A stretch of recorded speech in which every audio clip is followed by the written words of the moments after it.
Hello everyone, you are watching क्या English. So guys, I hope you all are doing well. आप लोग अच्छे होंगे and you must be doing the preparation for your interview. जैसा कि अभी हम इंटरव्यू सेशंस की बात कर रहे हैं एंड हम उन सभी क्वेश्चंस की बात कर रहे हैं जो हमसे जनरली 95% इंटरव्यूज़ में कॉमनली पूछे ही जाते हैं and those relate to us, जो हमसे रिलेटिव भी हैं कि भाई ये क्वेश्चंस हमें आने ही चाहिए, इसके जवाब हमें सही तरीके से देना आना चाहिए। सो गाइज, उसी में से एक नया क्वेश्चन हमने देखा जो आफ्टर एनालाइजिंग कि ये क्वेश्चन भी हमसे बहुत ज़्यादा पूछा जाता है। और एग्जैक्टली सीन क्या होता है कि भाई हमसे ये क्वेश्चन पूछ लिया गया और इस क्वेश्चन को पूछने के बाद क्या होता है कि हम अपनी क्वालिटीज़ को सामने वाले के सामने प्रेजेंट नहीं कर पाते, ये सोचकर कहीं सामने वाले को ये ना लग जाए कि हम अपनी तारीफ कर रहे हैं, सामने वाले को ये ना लग जाए कि कहीं हम अपनी उन सब चीज़ों को बता रहे हैं, कहीं हमारी ओवर एक्टिंग ना शो हो जाए। तो गाइज, इन सब चीज़ों को अवॉइड करने के लिए हम उस क्वेश्चन के सही जवाब का आंसर आज सीखने वाले हैं। देखते हैं क्या है। What makes you unique? What makes you unique? आपको इसका मतलब हिंदी समझते हैं, इसका हिंदी मतलब क्या है? इसका मतलब है कि गाइज, आपको कौन सी ऐसी चीज़ है जो यूनिक बना देती है, ऐसी कौन सी चीज़ है जो आपको लगता है कि आपके पास वो स्पेशल चीज़ है। जैसा कि हम टैलेंट की बात करें तो कौन सा ऐसा टैलेंट आपको दूसरों से अलग करता है, मतलब भीड़ में से अलग आपको शो करता है कि भाई you are the unique person, आपके पास ये टैलेंट है, ऐसी कौन सी आपके अंदर खासियत है। ठीक है, तो अब हमसे ये क्वेश्चन पूछ लिया गया है भाई व्हाट मेक्स यू यूनिक। तो हम थोड़े से कंफ्यूज हो जाते हैं। अगर हम अपनी क्वालिटीज़ की बात करें और अपनी तारीफ की बात करें तो हमारे अंदर बहुत सारी ऐसी क्वालिटीज़ हैं, बट क्वेश्चन यहाँ पे अटक जाता है कि भाई हमें सामने जब हम इंटरव्यू देने के लिए बैठे हैं तो हमें वहाँ पे क्या बताना है। कहीं ऐसा तो नहीं कि वो हमसे कुछ और पूछना चाहता है, हम कुछ और समझ रहे हो, कहीं ऐसा तो नहीं कि सामने वाले का हमने जवाब गलत दे दिया और फिर उसको हंसी आने लग गई और फिर वो हमसे वापस रिपीट करके पूछता है। तो गाइस, इन सब चीज़ों को अवॉइड करने के लिए हम इसका सही जवाब सीखते हैं। देखो, यहाँ पे वो आपसे केवल यही पूछना चाहता है कि ऐसा कौन सा टैलेंट है। मान लेते हैं आप सेल्स एग्जीक्यूटिव की हमने शुरू से बात की है और सभी के रोल मॉडल अलग अलग होते हैं, सभी की रिस्पॉन्सिबिलिटीज अलग अलग होती हैं एंड सब कुछ डिपेंड करता है आपकी पोजीशन पर कि आप कौन सी पोजीशन के लिए इंटरव्यू के लिए अप्लाई कर रहे हैं। तो अभी हम सेल्स एग्जीक्यूटिव की बात करते हैं क्योंकि वो काफ़ी कॉमन रोल है and everybody is looking for the sales executive. हर कोई एक सेल्स एग्जीक्यूटिव को ही देख रहा है कि जो उसकी ग्रोथ को अपर लिफ्ट में कर सके, बढ़ा सके।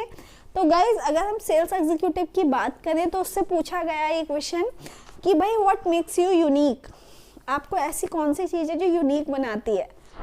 अब मान लेते हैं आपके पास बहुत सारी डिग्रीज हैं, आपके पास कंप्यूटर कोर्स है, आपके पास ग्रेजुएशन की डिग्रीज हैं, आपके पास और भी बहुत सारे स्किल्स हैं, आपके पास कम्युनिकेशन स्किल है, बट जब आप इतनी सारी चीज़ें उसको बता देते हैं कि भाई मेरे पास ये सब चीज़ें हैं, मेरे पास पर्सनालिटी है, कम्युनिकेशन स्किल है, मेरे पास एग्जैक्टली डिग्रीज हैं, मेरे पास कंप्यूटर नॉलेज है, मेरे पास स्पोकन इंग्लिश है, तो लास्ट में वो आपसे बोलता है कि भाई जो चीज़ आप यहाँ पे बोल रहे हो कि भाई मुझे 20,000 चाहिए इस जॉब के लिए, मैं सेम क्वालिटीज़ वाला ग्रेजुएट स्टूडेंट, इंग्लिश बोलने वाला, अच्छी कम्युनिकेशन स्किल वाला, कंप्यूटर कोर्स किए वाला पर्सन में 10,000 में भी हायर कर सकता हूँ, क्योंकि ये तो कॉमन हमारी क्वालिटीज़ हैं।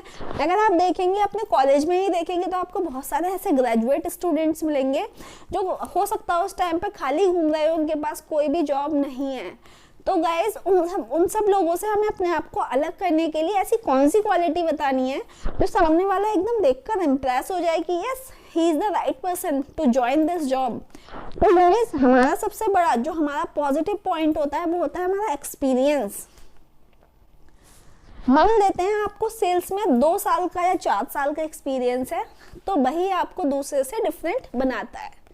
मान लेते हैं मेरे पास डिग्रीज भी हैं, मेरे पास अच्छी स्किल्स भी हैं, मेरे पास स्पोकन इंग्लिश भी है, मेरे पास कंप्यूटर स्किल भी है एंड आप भी मेरे सामने खड़े हैं, आपके पास भी वो सब चीज़ें हैं, डिग्रीज भी है, स्पोकन इंग्लिश भी है, कम्युनिकेशन स्किल भी है, बट मैं अभी फ्रेशर हूँ, मैंने अभी ज्वाइन नहीं किया एंड आप 2 साल से उस फील्ड में काम कर रहे हो। इस चीज़ ने मुझसे ज़्यादा आपको बड़ा बना दिया, मतलब आपका लेवल थोड़ा सा अप हो गया, आपके पास एक्सपीरियंस है और मेरे पास एक्सपीरियंस नहीं है। तो गाइज आपको केवल वही चीज फोकस करनी है जो रियलिटी में आपको दूसरों से अलग बना देती है। हमारा एक्सपीरियंस हमें दूसरे लोगों से अलग बनाता है। जैसा कि एक्सपीरियंस हम डिफाइन किस लैंग्वेज में करेंगे, एक्सपीरियंस का मतलब होता है, मान लेते हैं कि आप किसी भी फील्ड में काम कर रहे हैं तो उस फील्ड में जो हमें चैलेंजेस को फेस करना पड़ता है, जो प्रॉब्लम्स को हमें सॉल्व करना पड़ता है, उन प्रॉब्लम्स को हमें फेस करना पड़ता है, तो वो सब चीज़ें हमारा एक्सपीरियंस जनरेट कर देती हैं कि भाई हमें इस चीज़ में डील करना आ गया। आपका मेरे हिसाब से जो जवाब होना चाहिए वो ये होना चाहिए, my 4 years experience and challenges during my work in the field, in this field makes me unique. My 4 years experience and challenges during my work in this field makes me unique. ये सब चीज़ें मुझे unique बनाती हैं। So guys आपके mind में एक question और होगा कि मैम हमने तो अभी जॉब स्टार्ट नहीं की, हम तो फ्रेशर हैं और हमसे ये चीज़ पूछ ली जाए व्हाट मेक्स यू यूनिक, तो अगर आप बोलेंगे कि सर मैं सिंसियर हूँ, तो उन्हें कैसे पता लगेगा आप सिंसियर हो, क्योंकि उन्होंने तो आपके साथ काम नहीं किया। भाई कंपनी आपको क्यों हायर करे, आपने ये बोला कि आप ऑनेस्ट हैं, लेकिन आप ऑनेस्टी कैसे शो करोगे उस टाइम पर। तो अगर आप फ्रेशर हैं तो गाइज उसके लिए भी मेरे पास एक बहुत अच्छा सा जवाब है। अपनी लाइफ में 12th क्लास के बाद, मान लेते हैं आप ग्रेजुएशन में आए और 12th क्लास के जस्ट ग्रेजुएशन में, ये अब तो बच्चे 10th क्लास के बाद भी स्टूडेंट्स को टीचिंग करना शुरू कर देते हैं। वो घर में अपने बच्चों को, घर के बच्चों को पढ़ाना शुरू कर देते हैं, या वो बाहर के बच्चों को भी पढ़ाना शुरू कर देते हैं, होम ट्यूशन्स देते हैं, ऑनलाइन ट्यूशन्स देते हैं। तो कहने का मतलब ये है कि 10th क्लास के बाद स्टूडेंट्स अपनी एक इनकम का सोर्स बना लेते हैं, जो काफ़ी शॉर्ट टर्म होता है, बट वो कुछ ना कुछ करना स्टार्ट कर देते हैं। तो guys this is a good news for you, वो भी हमारे एक्सपीरियंस में इंक्लूड होता है। मान लेते हैं अब आपके माइंड में क्वेश्चन होगा कि मैम हमने तो जॉब सेल्स के लिए अप्लाई किया है, बट हम टीचिंग का एक्सपीरियंस कैसे बता दें। तो guys I would like to inform you one more thing, कोई भी कंपनी केवल ऐसे कैंडिडेट को देखती है जो अपनी काबिलियत को सही तरीके से बता पाए। अगर आपने टीचिंग लाइन में भी कहीं ना कहीं आपका एक्सपीरियंस है, चाहे वो 6 महीने का हो, 2 महीने का हो, 10 महीने का हो, या 1 साल का हो, 5 साल का हो, और आप सेल्स एग्जीक्यूटिव के लिए अप्लाई कर रहे हैं, तो कंपनी आपको देख रही है कि भाई आपने कहीं ना कहीं काम किया है, और आपने काम किया है। और जब कोई भी बंदा किसी भी प्रोफेशन को ज्वाइन कर रहा है तो ही बिकम्स पंचुअल, वो अपने आप ही पंचुअल हो जाता है, अपने आप ही सिंसियर हो जाता है। कुछ क्वालिटीज़ होती हैं जो हमारी प्रोफेशनल लाइफ में, अगर आप किसी भी प्रोफेशन को चूज करते हैं, वो हमारे अंदर इनबिल्ड हो जाती हैं। मतलब अगर आप स्टूडेंट लाइफ को छोड़कर दूसरे हाथ पे चलते हैं और आप इनकमिंग का सोर्स को बनाना, जनरेट करना स्टार्ट कर देते हैं, तो मतलब आपकी कुछ क्वालिटीज़ ऐसी हैं जो उस प्रोफेशन को करने के टाइम पर आपके अंदर ऑटोमेटिकली आ जाएंगी। तो गाइज ऑलवेज रिमेंबर कि अगर आप फ्रेशर हैं तो आपने पास्ट में, चाहे वो आपने टीचिंग की हो, चाहे आपने घर पे किसी को कोचिंग दी हो, आपने हो सकता हो घर के कामकाज की कोचिंग दी हो, लेकिन हमें कुछ ना कुछ एक्सपीरियंस बताना है कि भाई मेरा जो एक्सपीरियंस है टीचिंग लाइन में है, बट मुझे लगता है कि टीचिंग लाइन में इतना स्कोप मुझे दिखाई नहीं देता, और मेरा इंटरेस्ट भी थोड़ा थोड़ा टीचिंग लाइन में कम होता जा रहा है। बट मुझे लगता है कि सेल्स डिपार्टमेंट में अगर मैं ज्वाइन करूँगी तो मैं काफ़ी अच्छे से परफॉर्म कर पाऊँगी, मैं अपनी चीज़ों को, मतलब स्किल्स को बेच पाऊँगी। तो इस तरीके से जब आप उसको जवाब देंगे तो company will get to know कि आपने जो भी बोला है सही बोला है।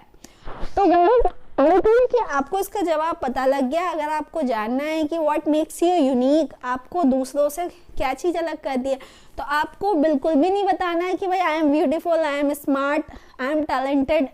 ये सब चीज़ें कॉमन है, ये हर कोई होता है, टैलेंटेड हर कोई होता है, स्मार्ट हर कोई होता है, ब्यूटीफुल हर कोई होता है। तो you do not need to tell this, आपको ये बिल्कुल भी नहीं बताना।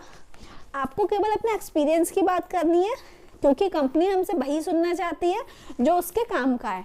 सो आई होप कि आपको ये समझ में आया होगा और आपने एक क्वेश्चन और तैयार कर लिया। We will be meeting again with something new, special and a unique quotes again. I have to say bye to you as usual. Have a nice day. Thank you so much.